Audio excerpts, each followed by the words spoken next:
কাছাকাছি আছে, 1:3 কাছাকাছি আছে, অ্যাপ্রক্স হয়নি, কাছাকাছি আছে। তাহলে এক্ষেত্রে আমরা এটাকে কনসিডার করতে পারবো 1:3 যেহেতু আমার আসছে। সিম্পল জিনিস আপনারা ভাবুন, একটা লজিক আমি আপনাদেরকে বলি যে আপনারা ধরুন যদি 1000 টাকা করে আপনার রিস্ক পার ট্রেড নিচ্ছেন, মানে একটা ট্রেডে আপনি 1000 টাকা লস নিচ্ছেন। এবারে 10টা ট্রেড আপনি দিতে পারছেন, যদি 10টা ট্রেড ভুল হয় তাহলে 10,000 টাকা লস হচ্ছে। 10টার মধ্যে 7টা ট্রেড আপনার ভুল হলো, তাহলে আপনি কত টাকা লস করছেন? 7,000 টাকা লস করছেন। এবারে 3টা ট্রেড আপনার ঠিক হচ্ছে। 3টা ট্রেড ঠিক হওয়া মানে কি, যদি আপনি 1:3 মেনটেন করেন, তাহলে যখন প্রফিট হবে তখন আমি 9,000 টাকা প্রফিট করবো, মানে একটা ট্রেডে 1,000 টাকা লস নেবো, নয়তো 3,000 টাকা প্রফিট নেবো। তাহলে 3টে ট্রেডে কত টাকা প্রফিট হচ্ছে? 9,000 টাকা প্রফিট হচ্ছে। তাহলে 7টা লস মেকিং ট্রেড, 3টে উইনিং ট্রেড। তাহলে 3টে উইনিং ট্রেডে আমার 9,000 টাকা আসছে, আর 7টা লস মেকিং ট্রেডে আমার 7,000 টাকা আসছে। তাহলে ওভারঅল কত আসছে আমার? 9,000 মাইনাস 7,000। তাহলে আমি তাও ওভারঅল 2,000 টাকা প্রফিট রাখছি। যদি আপনারা এইটা মেনটেন করে চলেন, তাহলে আপনারা ইজিলি এইখান থেকে স্টক মার্কেট থেকে প্রফিটেবল আপনারা হতে পারবেন। মেন গেম কিন্তু রিস্ক ম্যানেজমেন্টে। তো রিস্ক ম্যানেজমেন্ট আপনাদেরকে ভালো করে শিখতে হবে। এটাতেই লোকে গন্ডগোল করে। লোকে কি করে বলুন তো, ধরুন আপনার এখানে এখানে আমার কতগুলো শেয়ার বেরিয়েছিল, এখানে আমার বেরিয়েছিল 136টা শেয়ার।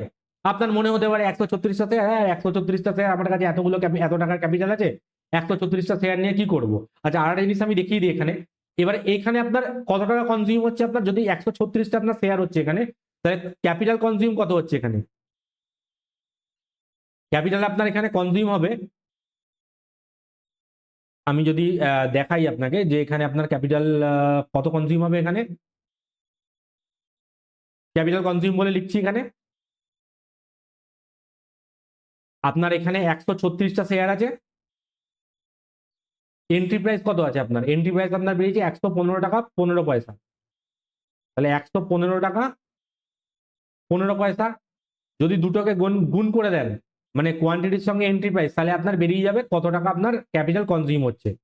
এখানে আপনার কত টাকা ক্যাপিটাল কনজিউম হচ্ছে? 115,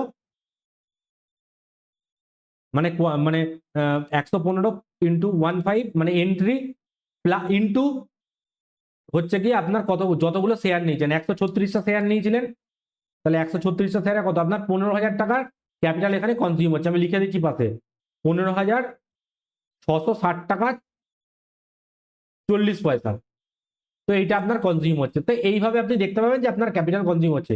যেটা আমি বলছিলাম আপনাদেরকে বারবার করে, যে এখানে আপনাদের মনে হতে পারে হয়তো যে আমার তো এত বেশি ক্যাপিটাল, আমার 136টা কোয়ান্টিটি হয়েছে, চলো 150টা নিয়ে নিই।